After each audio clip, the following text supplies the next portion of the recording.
Los días 14 y 21 de octubre se realizó un taller de reparación de bicicletas en Aranetxea. Las plazas eran limitadas hasta 8 personas y se dividió el taller en los 2 días señalados. El taller fue impartido por Juanjo, el que introdujo los aspectos básicos a controlar en una bici. Hola, soy Juanjo Iriarte. He venido aquí a impartir 2 pequeñas clases de mantenimiento básico de bicicletas.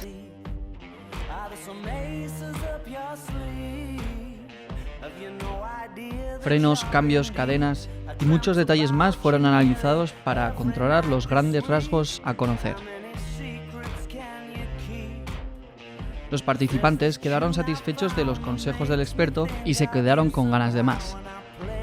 Es muy interesante, muy instructivo y muy práctico todo. He aprendido mucho sobre las bicis, más de lo que esperaba, así que todo muy bien.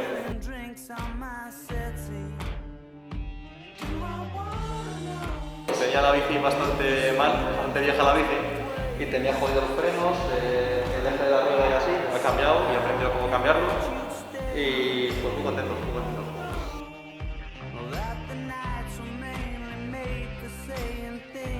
Pues me dijo mi madre, creo que lo vio en un folleto que recogió, puede que era aquí, no estoy muy seguro de cómo se enteró, y eso. Y me dijo.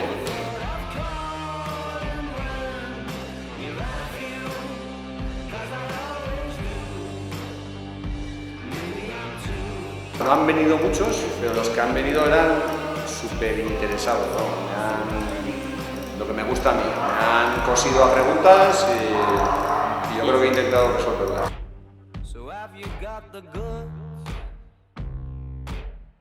Aparte de enseñar, para matar 2 pájaros de un tiro, lo que hemos hecho es que ellos trajesen sus bicicletas.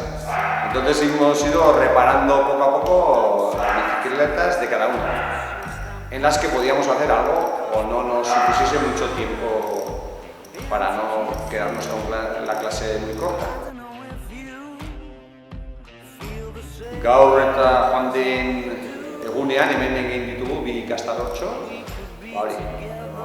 Oinarrizko mantenimenduak txependulena, gero etorri den jendeak bere txependulak ekarri ditu eta aprobetxatu dugu konponketa batzuk egiteko. Txependula batzuetan konponketa gehiago egin ditugu eta aldi berean irakatsi diet nola egin konponketak.